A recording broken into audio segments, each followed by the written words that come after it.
Okay, today I have General William Martin.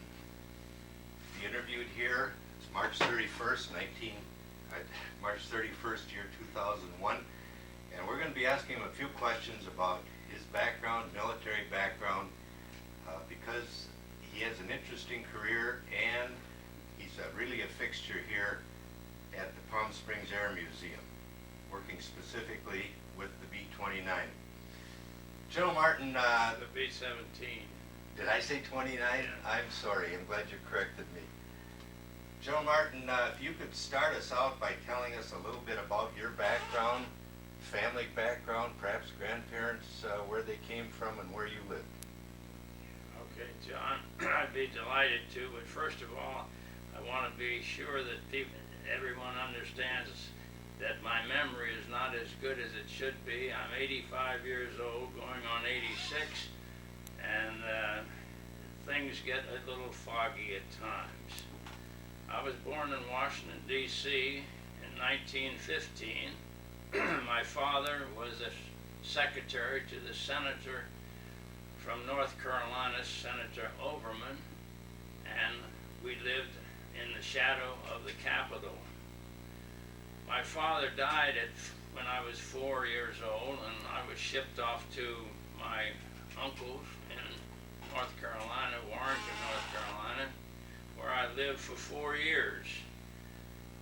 Returning to Washington with my brother, who had been in Wake Forest with my father's parents, we lived in Washington for quite a number of years, but suddenly my mother decided that she was worried about the education of my brother, and she thought it would be best to put him in a military school. So he was shipped off to Augusta Military Academy at Fort Defiance, Virginia. I was so unhappy that I was left alone. My mother was working in the government and did not remarry, so I begged her to send me to school, so I entered in 1928 Augusta Military Academy. I spent 4 years at the Military Academy. Following my mother decided that the only ways that she could properly educate us was to try to get us into the military academies. My brother was much smarter than myself. He won an appointment to West Point in the class of 1933 through the military school, which permitted him to enter the academy without taking the entrance examination. In 1932, my mother decided that only way that she could get me through the academy was to try to get me in when she had an appointment for the class of 1933. So she took me out of the Augusta Military Academy and sent me to Stanton Preparatory School on the Hudson River. I entered the military academy in 1933, but I was not too successful because I flunked out at Christmas time. I failed in English, and I went and took my re-examination in March, and fortunately I failed the re-entrance examination because I'm sure had I entered the academy again, I would have failed. I went to I went to Colgate University for a year and re-entered the academy in 1935, graduating in 1939 as a second lieutenant. At the military academy, you selected your basic branch, which I selected in the infantry. I decided that if you were going to be in the infantry, that was the core of the Army and you got promoted faster. But I also applied for the Air Corps, the Army Air Corps. I entered flying training at Tulsa, Oklahoma, spent 3 months at Tulsa and flying the PT-3, which was a tail skid, single engine airplane, and we were the only class that ever flew it. We went on to Randolph, graduating from Randolph in 1940, and shipped out to the 7th Bomb Group, a B-17 organization at Hamilton Field, California. We didn't have very many B-17s. We were flying a B-17C. It was not the same configuration as the later aircraft, as they redesigned the tail surface on the newer B-17s. The war clouds in the Pacific were forming, so the Air Force transferred the 7th Bomb Group to Salt Lake City, Utah, where we moved into the civilian field in tents and mired up in mud. The B-17 turned out, though, to be a wonderful airplane. The 7th Bomb Group later on became the organization that landed on Pearl Harbor Day in Hawaii. Were you part of that group? No. After about a year in the 7th Bomb Group, the Air Force began dividing units, so that the 7th Bomb Group split off a cadre, and one cadre went to Boise, Idaho, and the other cadre went to Spokane. I went with the 39th Bomb Group to Spokane, where I became the operations officer of the 62nd Bomb Squadron. My wife and I were skiing in Spokane on Pearl Harbor Day. We came down from skiing and discovered a message on the telephone that I was to report to Geiger Field, where we were stationed. We were immediately placed on the airfield. We were not allowed to proceed and go back home, so we remained there for about a week before they released us. The 39th continued to train B-17 pilots, but the weather was such in Spokane that they decided to move us to Tucson. So we moved to Tucson, where we started training qualifying B-17 pilots. I remained at Tucson until the Air Force formed the 302nd Bomb Group. The 302nd Bomb Group went into 3 months rotation to Wendover Field in Utah, and then into Colorado and back into Tucson, where the 302nd assembled.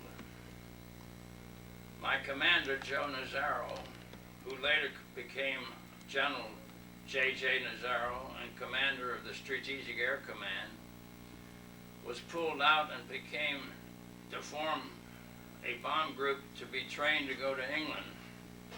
And I was assigned as the commander, as a major, to the 302nd Bomb Group, and we moved to, and incidentally, we were a B-24 outfit, not a B-17 outfit at this time.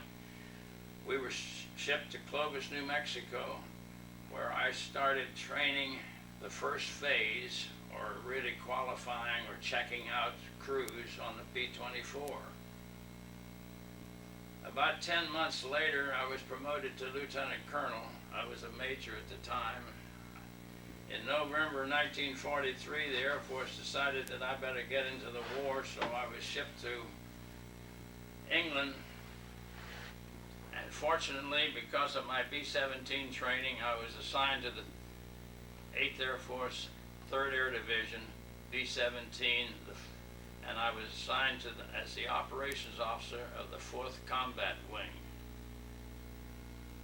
I remained in that assignment in the 4th Combat Wing for about 6 months, struggling to get some combat experience. Crews did not like to have a lieutenant colonel replace a member on their crew, so I had to sort of beg my way onto a crew for operational experience. I remember my first combat mission was to Norway. Our target was a heavy water plant, which the Germans were experimenting with atomic power. I stood 10 hours behind the co-pilot.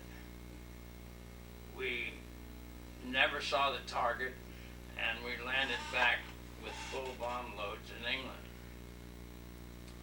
After about 5 or 6 months, I got promoted to colonel, and General LeMay, who was the commander of the 3rd Air Division, assigned me as his operations officer. So for about 8 or 9 months, I was the operations officer of the 3rd Air Division under General Curtis E. LeMay and General Earl Partridge. I was in that position on D-Day and flew on the mission on D-Day when we delivered 2,000 aircraft over the D-Day landing. It was General Partridge finally decided that I ought to get some combat experience, so he assigned me to the command in the 487th Bomb Group at Lavenham, England, which I commanded from the first day of, from the 25th of December to the end of the war. When the war was concluded, the Air Force immediately transferred all of the commanders back to the United States, and we were told at the time that we were getting prepared to go to the Pacific Theater. It did not materialize, and I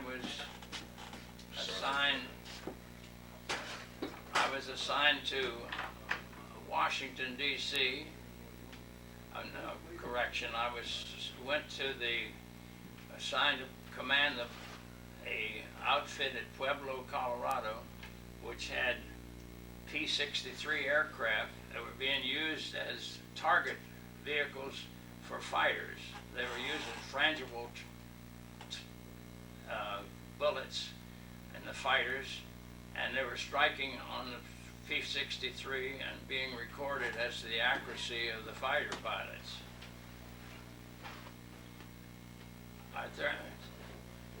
The airfield at Pueblo was closed, and I was assigned to Salina, Kansas, which was at that time a B-17 outfit, and from there, after about 2 or 3 months, I was assigned to the 2nd Command class at Fort Leavenworth, Kansas.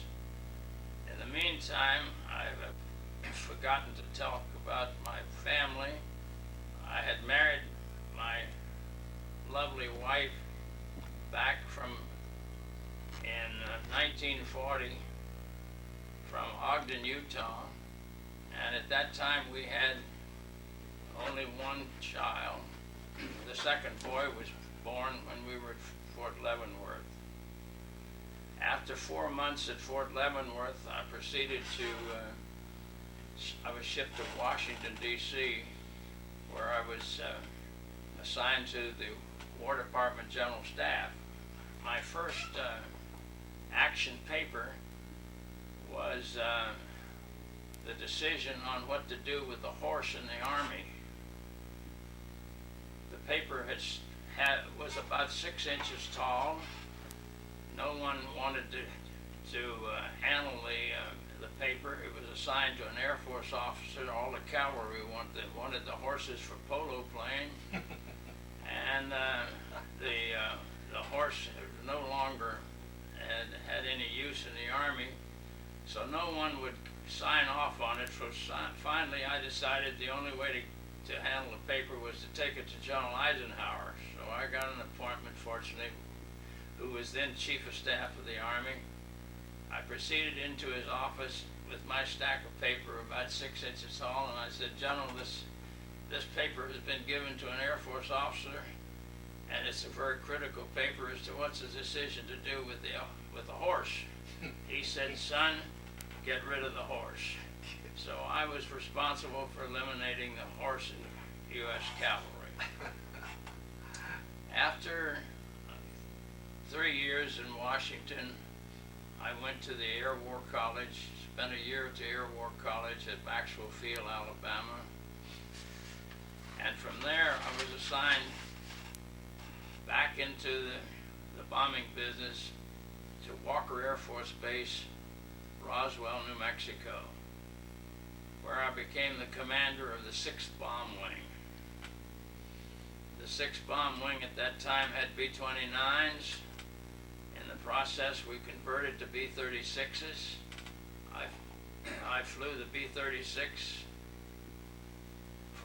the unit had 30 B-36s, and General LeMay wanted me to get a lot of flying time on the B-36s because once we landed, it took so long to get them back in the air.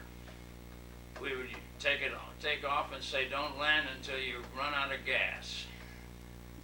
He assigned me to my war plan unit. My war plan at the time, Strategic Air Command, was very concerned about the affairs in Russia, and we had B-29 units deployed to England with atomic weapons planned. So he assigned my pre-strike base for the B-36 at Thule, Greenland. And just like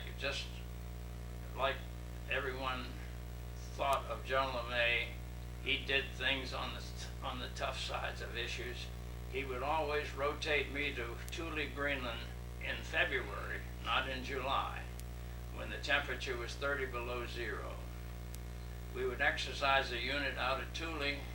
The longest mission that I flew out of Thule was in a B-36 was 30 hours, landing back in Roswell, New Mexico. After 5 years at Roswell, I was promoted to Brigadier General and transferred to Limestone, Maine, to command the 42nd Bomb Wing, which was at that time B-36s and was to be converted to B-52s. I went through transition in B-52s, and the unit was converted, and I spent 3 years at Loring Air Force Base. The reason that the B-52, which was first assigned to Loring, was because of its strategic location. It was the closest air base in the United States to the targets in Russia. My post-strike base was Tehran, Saudi Arabia, and from there returning to the States. Fortunately, we were never exercised. After 3 years at Loring, I was transferred to Puerto Rico to command a unit that was being converted from B-36s to B-52s. My family was very unhappy with me because I got promoted after a year in Puerto Rico to Major General. They wanted me to stay, give up the promotion so that they could stay in Puerto Rico. I was transferred to Offutt Air Force Base in Omaha, where I became the Director of Personnel under then General Thomas Power. After 2 years in Offutt, I was transferred to Washington to the one assignment that I was not truly prepared for, and that was the Director of Public Relations for the Air Force. I was not that astute public relations officer. I spent 2 years in that position, but finally the Air Force recognized that I should move on, so I became Deputy Director of Personnel in the Air Staff. Somehow or other, my name came out of the hopper, and I was promoted to Lieutenant General in 1965 and transferred to command the 15th Air Force at March Air Force Base, California. The 15th Air Force commanded all the units west of the Mississippi River, all of the B-52 units, and all of the missiles except one missile unit that was east of the Mississippi. It was quite a challenging job. The war was on in Vietnam. We were rotating B-52 units to the war effort there, and it was a very exciting job to be in, very demanding in ensuring that the units were prepared to be rotated into the Vietnamese theater of operation.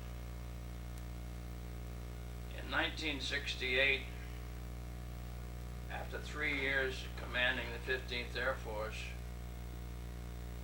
I received orders to proceed to the Air University to take over the commanding general of the Air University. Is that at Colorado Springs? That was in Alabama at Maxwell Field, Alabama. Excuse me for interrupting. Yeah, that's okay. Let me just stop you there at Maxwell before we get too far in this. What year were you? What year did you make Brigadier General? Were you promoted? I was promoted to Brigadier General in 1955. And then 3 years later to Major General? 4 years later. 4 years. So that'd be 59. 59. And then Lieutenant General in 60, you said 65. Yeah. And before I let you start again, I was wondering, through your travels, experiences with the Army Air Corps, you said you flew under General Curtis LeMay, which must have been an experience. Yes. How about Hap Arnold? Did you ever meet him? Never met General Arnold. No. I've been in his presence, but not on his staff. No. Okay, now we're down at Maxwell Field at the Air University, and if you will, General Martin, if you'd continue from there. I decided that 29 years in the service, and I had to pretty much ask my wife and my 4 children to move around the Air Force with me, that it was time for me to proceed into civilian life. So I applied, and in addition to that, having failed at West Point in English, and language not being my #1 forte, I decided that being the leader in the academic world in the Air Force was not a very good choice on the part of the Air Force. So I decided to leave the Air Force, and I applied for retirement. Back in 1960, I had purchased a home in Aspen, Colorado. So we proceeded there and remained there for about 6 months when I was offered a position with a company with American Cement Corporation in Los Angeles.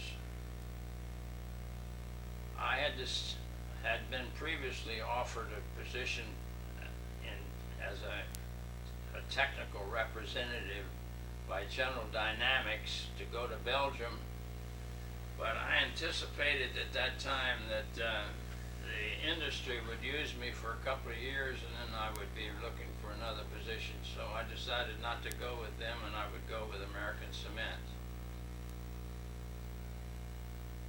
American Cement had a lot of cash in those days, and they were expanding into a conglomerate and had bought the Ted Smith Aircraft Company, which was building the Aerostar, which is the fastest and still is the fastest twin on the market. I became president of that company and proceeded to build Aerostars for a couple of years when American Cement decided to move on and the aircraft business was deteriorating. They decided to sell the airplane company, and I decided not to go with them, with the company, that I would stay with American Cement. And my good friend who was president of American Cement, William Pascoe, decided that to send me to Aspen, Colorado to be the president of the Snowmass American Company, which was developing real estate for the Snowmass ski area. The family was very excited about that since we owned the home there, and all the 4 children wanted to learn to ski, so we proceeded to Aspen, where I spent the next 25 years as president of the Snowmass Company, which was sold after about 10 years, and then becoming a partner in a grocery store. The Aerostar, which when I was president of the Snowmass Company, American Cement had kept 3 Aerostars. They were in a hangar at down in Pomona, California. So one day I decided to call Mr. Pascoe and ask him if I could borrow one of his airplanes. And he said, yeah, why not? Since they were sitting in a hangar, no one was flying them, so I picked up the Aerostar. And 10 years later, when American Cement sold Snowmass, I was about to give up my Aerostar when one day my wife invited me to a hangar at the airport in Aspen, and there was the Aerostar. She had bought it for me. Wow. So I had the Aerostar for a couple more years when I decided that it was getting a little expensive for me on retirement pay, so I sold it. That's quite a present. Yes, it was wonderful. We had many great flights in the Aerostar. Never lost an engine in 10 years. It was a great airplane. If anyone wants a good twin airplane, that's it, the Aerostar. I left Aspen after 25 years. We had spent one of our better periods of our life there, enjoying the skiing and having many friends. And we moved to Park City, Utah, where I have 3 boys that are in business there. I have a daughter that's a nurse practitioner in Santa Cruz, California.